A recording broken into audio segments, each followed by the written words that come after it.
Assalamualaikum warahmatullahi wabarakatuh. Para pendengar yang terhormat, selamat pagi. Sekarang kita meneruskan lagi membicarakan tentang hal cinta atau mahabbah yang terpaku terhunjam dalam hati tiap-tiap orang sufi.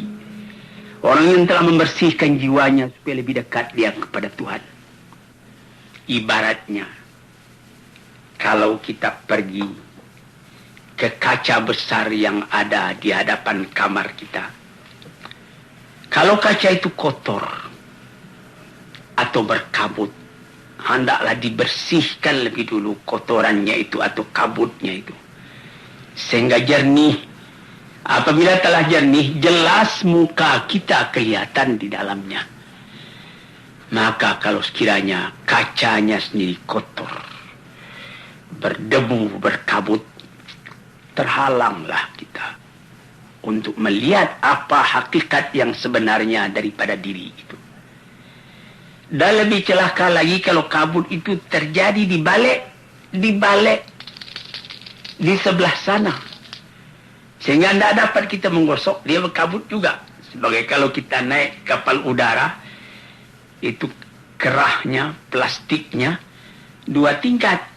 Yang sebelah kita bisa kita hapus dengan tangan sehingga bersih. Tapi masih kotor juga karena yang sebelah lagi belum dapat kita capai dengan tangan kita. Maka usaha kita ialah untuk menjelaskan mahabbah antara kita dengan Tuhan. Membersihkan halangan, rintangan yang menghambat kelihatannya kekurangan-kekurangan kita di dalam menghadap Tuhan itu. Kalau sekiranya misalnya saja dengan sesama manusia, bagaimanapun cintanya kita kepada seseorang. Kalau mata kita kerut, kalau mulut kita busuk, tentu saja tidak sanggup kita mendekati. Yang kita dekati itu jauh daripada kita. Dilihat bukan dia yang salah, kita yang salah. Ini pembersihan. Sebab itu maka sekarang kita masuk kepada yang ke-9. Dulu baru 8. Yaitu memandang banyak walaupun sedikit kita punya kesalahan. Dan memandang sedikit walaupun banyak ketaatan kita. Ini yang ke-9, kita punya penutup dulu, lalu kita janjikan akan masuk kepada yang ke-9. Yang ke-8 itulah dia. At-tasi'u yang ke-9, mu'anaqatul ta'ah wa mubayanatul mukhalafah. Mu'anaqah artinya berpeluk-pelukan. Kita memeluk kepada yang kita peluk. Dia pun membalas pelukan kita. Kalau sekiranya kita dengan manusia, misalnya ada kawan kita kembali dari Mekah. Di Mekah baru saja kejadian Masjidil Haram diduduki oleh orang-orang pendurhaka. Kawan kita juga belum pulang. Setelah ditunggu lamanya 17 hari. Alhamdulillah selamat Masjidil Haram tadi daripada serangan. Dan dapat ditaklukkan orang-orang yang memperbuat onar tadi. Kawan kita pun dapat pulang. Kita pergi sambut dia ke Halim Perdana Kusuma. Atau seperti ke Polonia di Medan. Atau ke tempat yang lain. Baru dia turun dari tangga kapal udara itu kita ketemu. Kita peluk dia peluk kita. Kadang-kadang air mata turun, jatuh. Saking cintanya kita kepada dia, kita sudah berdebar hati kalau dia mati di Mekah. Meskipun dari mati di Mekah itu juga mencapai kesucian. Dia pun menangis, kita menangis karena adanya cinta dalam hati. Itu mu'anaqah namanya. Berpeluk, bercium antara kita dengan kawan kita tadi. Ini kita berpeluk, bercium dalam perasaan dengan Tuhan. Mu'anaqatut ta'ah. Karena ketaatan kita kepada Tuhan. Di situ, saudara-saudara yang terhormat, payah saya menerangkannya karena saya pun baru mencoba, baru melatih diri, belum sampai kepada taraf yang tertinggi.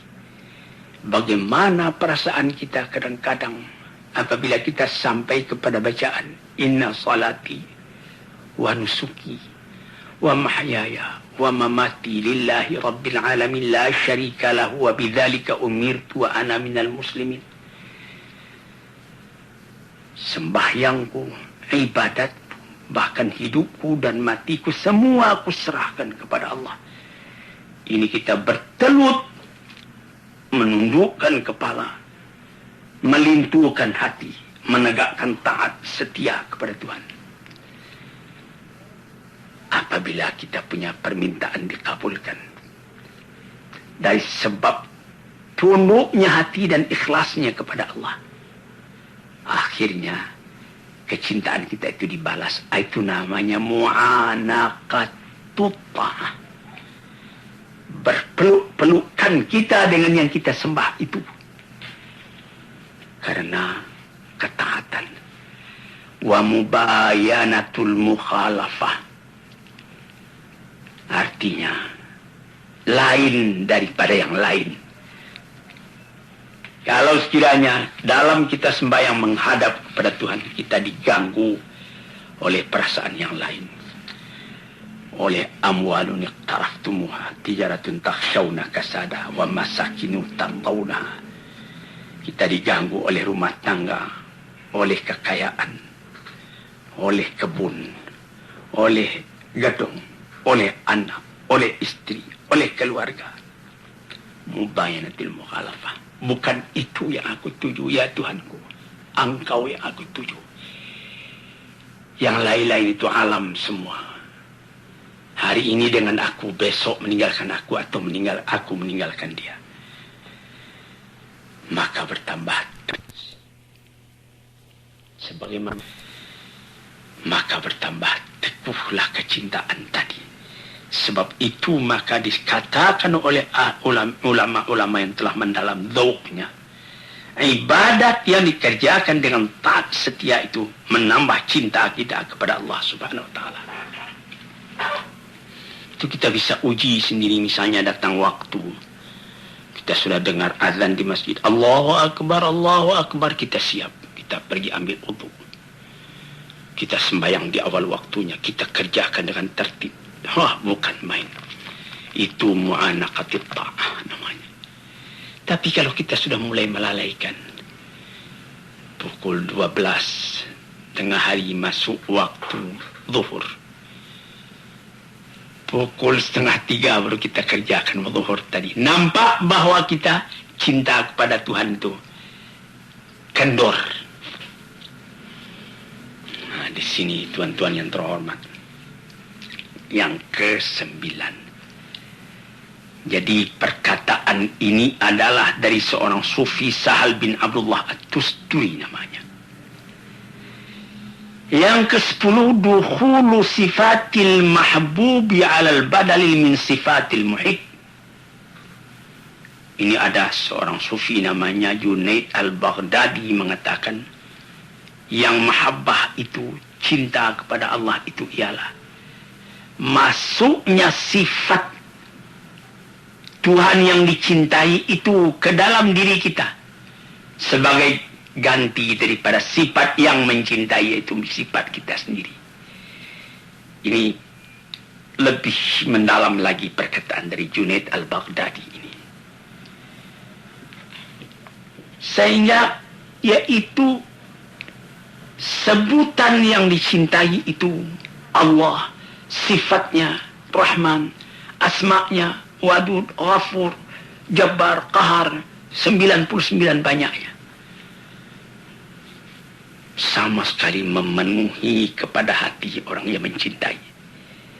Sehingga tidak teringat lagi yang lain melainkan dia. Kita mengenal kepada orangnya karena tahu akan sifatnya.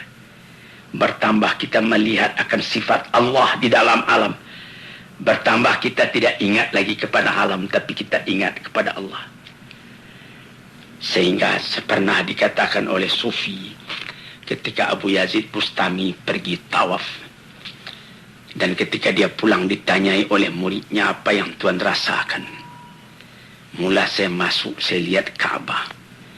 Kemudian lama-lama tidak Ka'bah lagi yang saya lihat. Saya teringat kepada Allah. Hilang Ka'bah. Saya masuk sekali lagi. Sama ingat saya kepada Allah dan kepada Ka'bah. Tapi lama-lama Allah juga yang terbantang. Saya masuk yang ketiga kali. Allah yang kelihatan, lama-lama baru kelihatan Ka'bah. Saya masuk yang keempat kali, tidak saya melihat Ka'bah lagi. Allah yang kelihatan. Ini perkataan ahli-ahli tasawuf ini kalau kita dalami, kita alami. Kita dalami dan kita alami akan terasa dalam hati. Mata melihat alam, hati melihat Tuhan.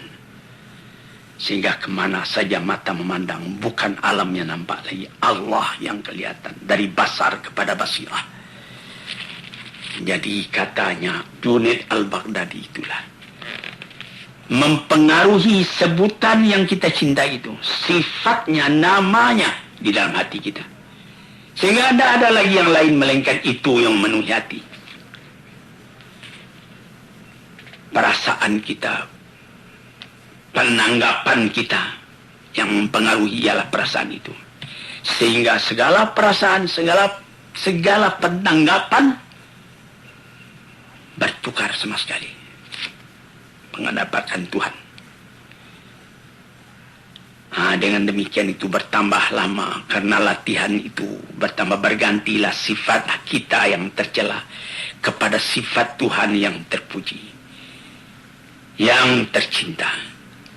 Sehingga sesuailah sifat kita dengan sifat Allah ala taqatil basyariyah, atas kesanggupannya seorang manusia. Yang akan menimbulkan ceburunya Tuhan. Yang kedua belas, antahibal kulla kaliman ahbabta fala yabqa laka minka syai'un.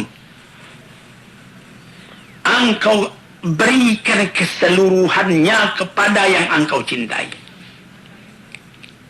Ini adalah keinsafan belaka.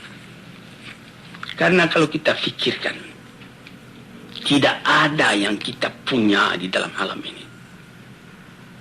Sama sekali kepunyaan Tuhan. Walaupun songkok yang kita pakai, baju yang kita pakai, celana, sepatu, arloji dan lain-lain yang lekat di badan kita ini. Tambah kita dalami, ini sama sekali cuma pinjaman. Dengan takdir dan dengan izin Allah subhanahu wa ta'ala, saya bikinlah gubuk-gubuk saya di Kebayoran Baru. Dari Patah nomor 3, Patah 3 nomor 1. Beberapa tahun yang lalu, kira-kira 20 tahun yang lalu, ada kawan bertanya, ini rumah Buya ini, rumah Tuan ini, rumah Bapak ini. Saya bilang, bukan. Ini rumah Tuhan dipinjamkannya kepada saya selama saya masih hidup. Atau barangkali juga masih saya hidup sudah tidak saya yang punya lagi. Mengangguk kawan tadi, lalu saya tuliskan, hadza min fadli rabbi, ini rumah adalah kurnia Tuhanku. Liyabluwani ashkuru am ashkur, untuk menguji aku syukurkah aku kepada Allah, am akfur, atau aku melupakan jasa Allah kepadaku. Jadi kufur namanya. Rumah tangga, sawah berjenjang, bandar buatan, mobil dan lain-lain sebagainya, itu pinjaman semua. Jangankan itu, nyawa kita sendiri pun pada hakikatnya bukan kita yang punya. Kenapa begitu?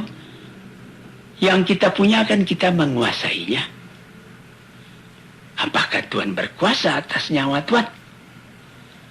Apabila maut datang, la yasta'khiruna sa'atan wa la yastaqdimun. Perintah Allah datang, Tuhan dipanggil ke hadratnya. Satu saat tak boleh terkemudian. Satu saat tak boleh terdahulu. Bukan atas kehendak kita, tapi atas kehendak Tuhan.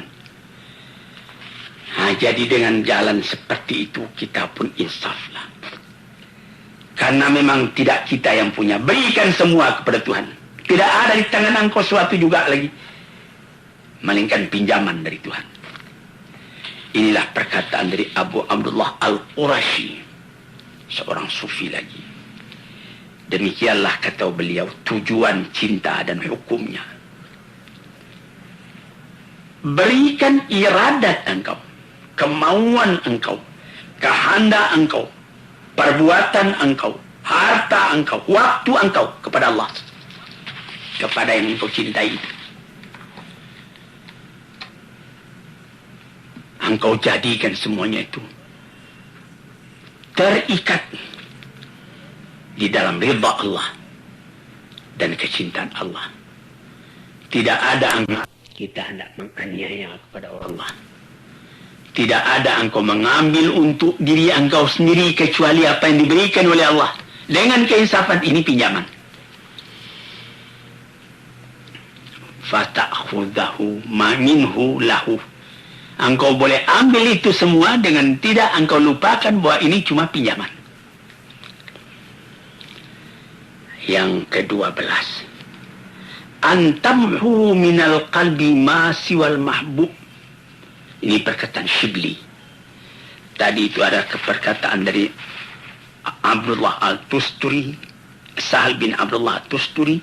Ada perkataan Junaid Al-Baghdadi. Ada perkataan Abdullah Al-Qurashi. Sekarang perkataan Shibli. Apa kata beliau? Antam huwa minal qalbi ma siwal mahbub. Hapuskan dari hati selain dari yang kita cintai. Jadi la ilaha illallah dilanjutkan lagi. Apa lanjutnya? La maujud illallah. Tapi di sini juga lebih mendalam ini. Kalau tidak hati-hati nanti kita bisa jadi wahdatul wujud. Tapi jangan mesti sampaikan. Yaitu tidak ada yang ada ini kecuali Allah punya. Aku sendiri pun dia yang punya. Kalau kita punya cinta sejati kepada Allah mau didudukkan, inilah kesempurnaannya, kata Shibli. Selama dalam hati ada sisa lagi tempat buat yang lain, cinta itu sudah meragukan. Ini yang ke-12. Yang ke-13, iqamatul itabi ala dawam. Tegakkan penyesalan selalu. Tegakkan penyesalan selalu. Apa maksudnya? Allah tazala atiban ala nafsika fi mardatil mahbub.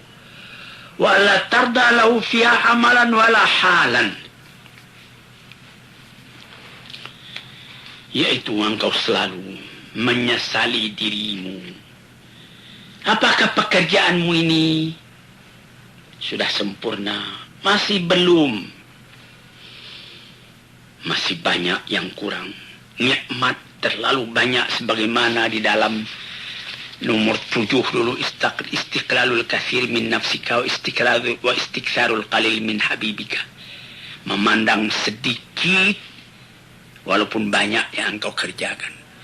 Memandang banyak walaupun sedikit nikmat yang engkau terima dari Tuhan. Tuan-tuan yang terhormat, kalau Tuan pelajari, Tuan renungkan pengajian tasawuf ini, barangkali banyak kesulitan dalam rumah tangga yang dapat Tuan obat sendiri.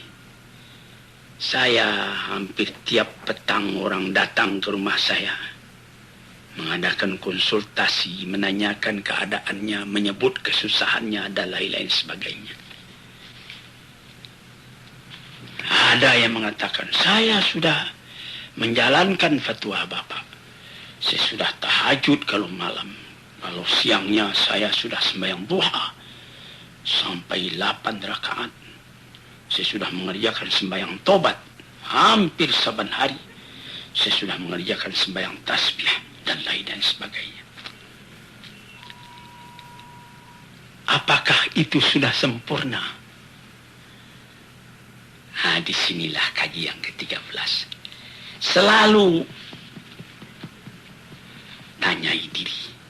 Karena menurut yang saya terima dari guru saya, ayah saya, Syekh Abdul Karim Amrullah, beliau mengatakan dalam riwayat yang beliau baca, Sayyidina Abu Bakar Siddiq itu badannya kurus, matanya cekung, perutnya kempis. Lalu ditanyai orang, inilah yang beliau anukan.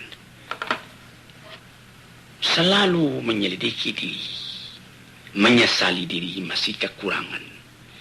Sekarang setelah kita mengaji tentang masih kekurangan,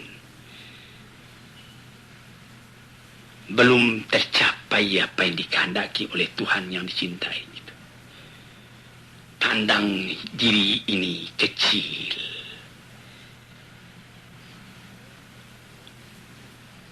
Orang yang semacam engkau kecilnya akan mempertalikan cinta dengan Tuhan yang maha besar, maha agung. Siapa engkau wahai? Tiliklah diri apakah sudah sampai taraf iman kita, taraf amal kita, ibadat kita kepada yang patut. Sampai Nabi kita sallallahu alaihi wasallam sendiri saban malam beliau tahajud. Siti Aisyah juga tahajud. Habis tahajud beliau sudah tidur kembali istirahat. Nabi masih saja tahajud. Hatta tawarramat qadamahu, sampai pegal dia punya kaki keduanya. Siti Aisyah bertanya, mengapa sebanyak itu Tuhan sembahyang? Padahal Tuhan punya dosa kan sudah diampuni. Apa jawab beliau? Alam akun abdan syakura. Apakah tidak pantas kalau aku bersyukur kepada Tuhan, katanya. Dan pun Nabi mengatakan, orang yang beriman itu memandang dosanya sebagaimana dia duduk di bawah bukit, takut jatuh bukit itu kepada dirinya. Tidak ada dosa yang kecil, semua dosa dianggapnya besar. Yang di dalam kata modern tabkitud dhamir, atau tolakkan hati atas perbuatan sendiri yang salah. Sekian 24 jam sehari semalam disediakan buat beribadat kepada Tuhan. Tidaklah cukup kita memenuhi yang 24 jam itu dengan ibadat. Melainkan kekhalayan juga yang ada. Kita sembahyang, tapi kita berjalan lalu kepada Tuhan yang kau cintai itu. Kenapa orang yang semacam engkau mencintainya? Memandang hinanya, kecilnya diri, sebagai sambungan penjelasan dari nomor 13 tadi. Ghirah. Apakah baru yang saya dapat kerjakan dalam umur yang terbatas ini, dalam tenaga yang terbatas ini, dalam angan-angan yang menggeret langit, tetapi kita tidak dapat terbang ke udara. Jadi terpandang besarnya Tuhan, terpandang kecilnya diri. Dan diri yang kecil itu tidak dapat melepaskan diri dari para rahmat dan nikmat Tuhan. Apakah usahaku membalas sesalan yang begini saja kepada diri? Ini sudah satu kemajuan dalam rohani manusia. Sekian dulu, nanti lain hari kita sambung lagi. Assalamualaikum warahmatullahi wabarakatuh. Assalamualaikum warahmatullahi wabarakatuh. Para pendengar, peminat kuliah subuh yang saya cintai dan saya hormati, saya ucapkan selamat pagi dan selamat mengerjakan ibadat sembahyang subuh. Badan sehat, langit cerah, alam terkembang, dan nikmat Allah berlimpah ganda datang kepada diri kita masing-masing. Pada waktu yang sudah-sudah di dalam memperkatakan soal-soal tasawuf agak panjang telah kita bicarakan tentang mahabbah, tentang hubungan kita dengan Allah, hubungan kasih, hubungan cinta, hubungan kasih sayang. Hampir 2 bulan pengajian kita tentang cinta ini. Sekarang setelah kita mengaji tentang cinta, kita akan terus kepada akibat dari cinta. Apa akibat dari cinta? Cinta itu sendirinya menimbulkan cemburu atau menimbulkan ghirah dalam bahasa Arabnya. Dalam keadaan yang lain, di dalam bahasa yang populer juga disebut fanatik. Kalau orang mengakui cinta kepada Allah tetapi tidak ada ghirahnya, orang yang mengakui cinta kepada agamanya tetapi tidak ada cemburunya apabila agama itu diganggu orang, apabila keyakinan hidupnya kepada Tuhan dicimoohkan orang misalnya, maka tidak ada baginya konsekuensi dari cinta. Sebab cinta itu menghendaki kesatuan pikiran kepada yang dicintai itu. Sekarang ini kita masuk membicarakan tentang soal ghirah itu. Soal cemburu itu. Ini panjang lebar juga dibicarakan. Di dalam Al-Quran ataupun di dalam hadis. Yang mula-mula dijadikan menjadi dasar ketika membicarakan tentang ghirah. Tentang cemburu. Atau dalam bahasa sehari-hari yang telah banyak kita pakai tentang fanatik, adalah sabda Allah Subhanahu wa ta'ala yang tersebut di dalam Al-Quran. Innama harrama rabbiyal fawahisha ma zahara minha wa ma batan. Apa artinya? Sesungguhnya tidak lain yang diharamkan oleh Tuhanku ialah perbuatan yang keji, baik yang nyata atau yang tersembunyi. Jangan berbuat keji. Keji itu menimbulkan ghirah dalam hati orang yang beriman. Ini dijelaskan di dalam hadis yang dirawikan daripada Abdullah bin Mas'ud radhiyallahu anhu, sahabat Rasulullah.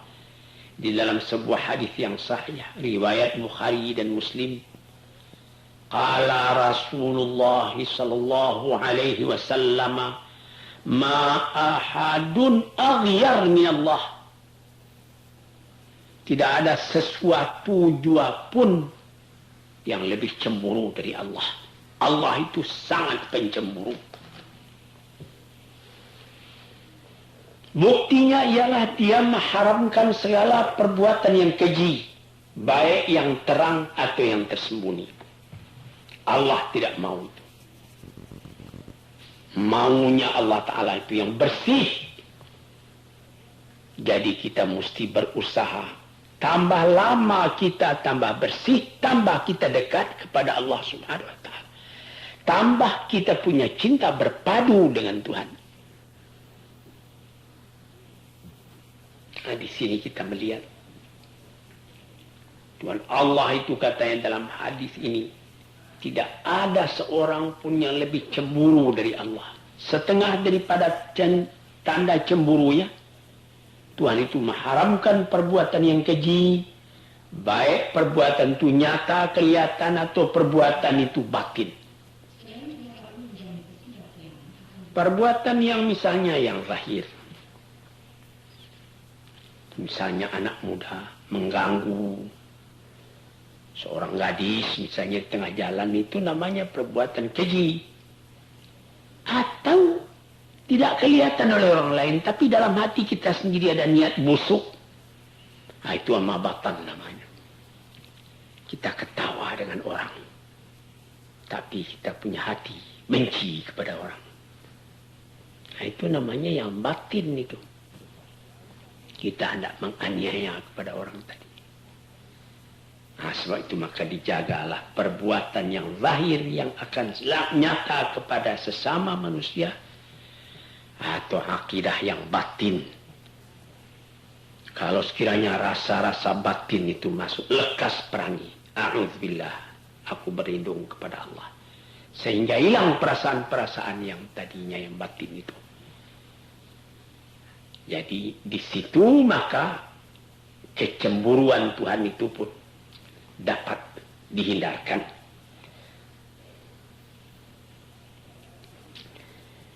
Lantas kemudian sambungan hadis, wa ma ahadun habba ilahi madah min Allah. Wa min ajli dalika athna ala nafsihi. Tidak ada seorang pun yang lebih suka akan pujian melainkan Allah. Sehingga beliau sendiri pun athna ala nafsihi, memuji kepada dirinya. Jadi bagi Allah bukanlah namanya tawadhu', merendahkan diri kalau dia berkatakan Allahu la ilaha illa ana. Saya yang Tuhan, tidak ada Tuhan yang lain. Itu bukan kesombongan. Tapi itu adalah daripada alamat kecintaannya Tuhan kepada pujian atas perbuatan Tuhan itu. Dan memang tidak namanya mengambil-ngambil muka. Kalau kita lihat keindahan alam lalu Tuhan kita puji. Alhamdulillah, segala puji bagi Allah Rabbul Alamin. Rabbil Alamin, Tuhan dari seluruh alam ini. Maka Allah pun memuji kepada dirinya. Kemudian itu ma ahadun ahabba ilayhi al-'udhr min Allah. Dan tidak ada seorang pun yang lebih disukai daripada orang yang merasakan kekurangan pada dirinya, mengakui kekurangan itu. Tuhan Allah tahu kekurangan kita itu, kelalaian kita itu, tidak tahu jalan. Maka dibuktikan oleh Tuhan hal itu dengan mengirim rasul-rasul. Dikirimnya rasul-rasul sejak dari Nabi Adam atau Nabi Nuh sampai kepada Nabi Muhammad sallallahu alaihi wasallam, menunjuki kepada manusia jalan yang harus ditempuh di dalam kehidupan dunia ini.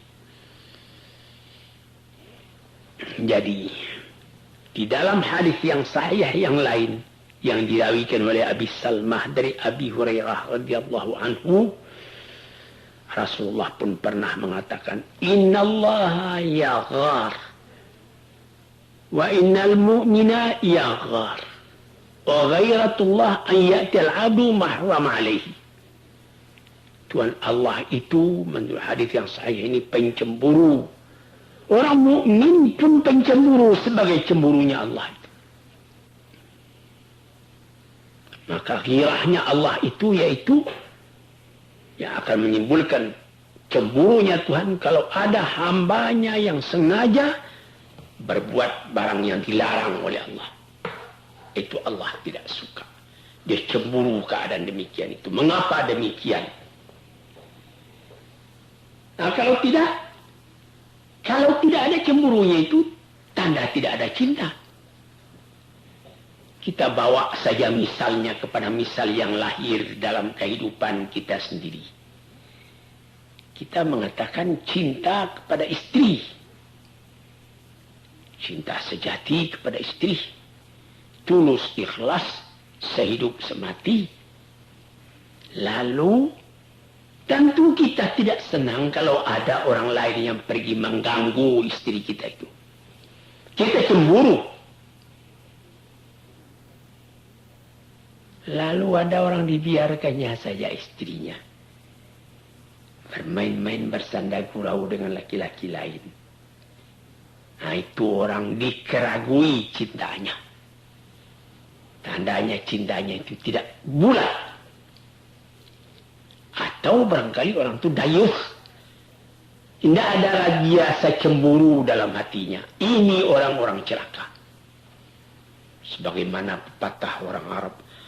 Fatana likulli musibatin fi dinihi wa idza yusabu. Fatina likulli musibatin fi malihi wa idza yusabu bidinihi lam yash'uri. Sangat halus perasaannya. Dia merasa cemburu kalau akan terganggu harta bendanya. Tetapi kalau agamanya yang tersinggung dia tidak merasa. Ini orang juga sudah orang sakit. Tidak ada kecemburuan sejati dalam dirinya. Jadi cemburu ini mesti ada.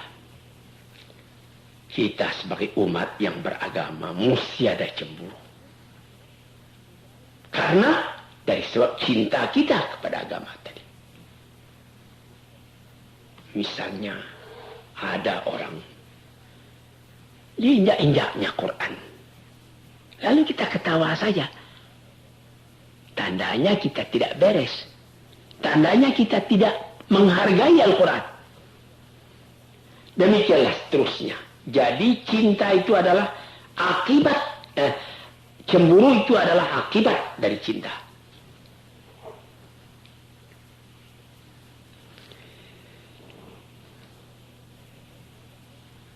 Termasuk di dalam cinta itu disebutkan di dalam surat dalam Quran, wa idza qara'tal qur'ana ja'alna bainaka wa bainal ladzina la yu'minuna bil akhirati hijaban mastura. Ini orang yang tidak timbul cemburu dalam hatinya. Apabila engkau baca Al-Quran, kami jadikan dia di antara engkau dan di antara orang-orang yang beriman, yang tidak beriman kepada hari akhirat. Ada dinding penutup. Ya, benar. Misalnya orang yang beriman didengarnya Al-Quran. Wa idza tuliyat alaihim ayatuna zadathum imana. Apabila dibacakan orang kepadanya ayat Al-Quran bertambah imannya. Tapi ada orang saban hari membaca Quran. Tidak tergeser kepada hatinya. Cuma baca saja. Nah, itu hijaban mastura. Ada dinding itu. Yang apatah lagi orang yang memang tidak senang mendengarkan Quran. Ka'anna fi idhunaihi waqra. Seakan-akan dia menaruhkan penyumbah pada telinganya, tidak mau mendengarkan. Nah, ini orang hijaban mastura, tertutup telinganya. Sebab itu tidak ada gairahnya. Jadi jangan tuan tuduh kalau orang yang cintai kepada agamanya, lalu dia sembahyang dia awal waktu, atau dia dalam perjalanan, hari sudah sore, waktu asar sudah hampir habis. Sebagaimana saya baca di dalam satu surat kabar. Beberapa orang pengembara di London. Dia mau berangkat ke tempat lain. Waktu asar sudah hampir habis. Dia sembahyang di Hyde Park. Dia sembahyang. Dia sembahyang menjamak. 2 rakaat zuhur, 2 rakaat asar, karena dia adalah musafir. Tidak peduli dia apa, dia ditonton orang, tidak apa. Karena ghirahnya kepada agama. Jadi ini ujian ini. Apakah engkau cinta? Sebagaimana kaji kita yang sudah hampir 2 bulan yang sudah-sudah. Ya, saya cinta. Apa engkau ada cemburu? Tidak. Tidak ada cinta engkau kalau begitu keadaannya. Hadirin para pendengar yang saya hormati, sebab itu dikatakan oleh Surri As-Sakti kepada kawan-kawannya, Mengapa ada orang yang terhijab tidak masuk Quran kepada hatinya? Tidak ada ghirah. Karena orang-orang yang kafir tidak ahli buat memahamkan kalamullah. Tidak ahli buat mengetahui ma'rifat kepada Allah. Buat tauhid kepada Allah. Buat cinta kepada Allah. So itu diantaranya dan diantara Rasulnya. Diantara kalam Tuhan. Diantara tauhid, ma'rifat. Semua itu terdinding bagi mereka. Tidak akan didapat yang demikian itu kalau bukan ahlinya. Oleh sebab itu maka dikatakanlah bahwa al-ghiratu manzilatun syarifatun azimatun jiddan. Ghirah itu adalah tempat kedudukan yang mulia, yang agung sekali. Jalilatul miqdar, sangat tinggi nilainya.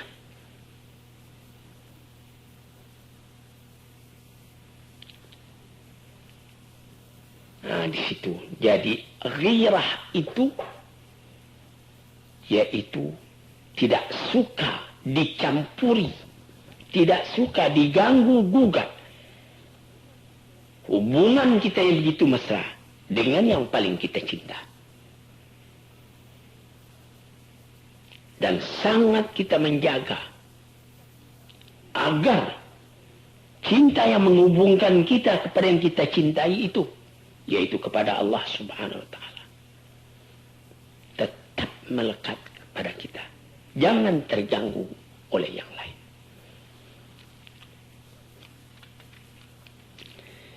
Nah, disitulah maka dikatakan bahwa ghirah itu yang pertama sekali ialah ghirah kepada diri kita sendiri, kepada hati kita sendiri. Apakah baru yang dapat kita kerjakan buat mencapai cita kita mendekati Allah? Di manakah kekurangan kita? Bertambah kita banyak memikirkan itu. Bertambah menyesal kita kalau ada kekurangan. Bertambah kita buru lagi, menambah lagi. Menjauhi sifat-sifat yang tercela. Memenuhi diri dengan sifat-sifat yang terpuji. Itulah ghirah yang menjadi keistimewaan dari jiwa yang suci, yang bersih, yang tinggi.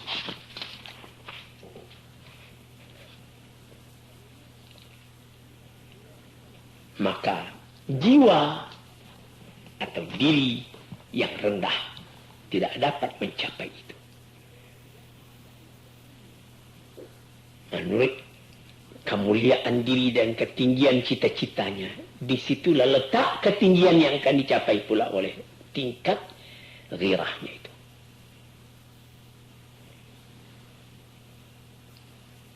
Dibagi pula oleh ahli-ahli tasawuf ghirah itu. Ghirah Allah kepada hambanya dan ghirah hamba terhadap Tuhannya. Bagaimana ghirah Tuhan terhadap kepadanya, kepada hambanya, yaitu bahwa Tuhan tidak suka kalau Tuhan itu dipersekutukan dengan yang lain. Tidak ada yang lain yang dapat engkau persekutukan, engkau samakan dengan Allah. Satu, ahad.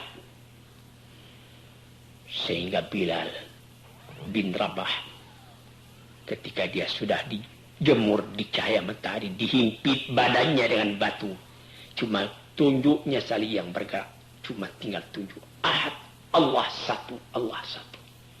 Nah, itulah. Di dalam badan menderita, hati senang. Karena teguhnya megang ghirah kepada keyakinan. Hadirin, nah, bagaimana pula ghirahnya Tuhan kepada hamba, kepada Tuhannya? Ghirah kepada dirinya dan ghirah kepada orang lain. Adapun ghirah kepada Tuhannya, tidak dia jadikan amalnya, perkataannya, ahwalnya, waktunya, nafasnya selain untuk Tuhan. Dan kalau ada orang lain yang mengganggu hubungan dengan Tuhan itu, timbul marahnya.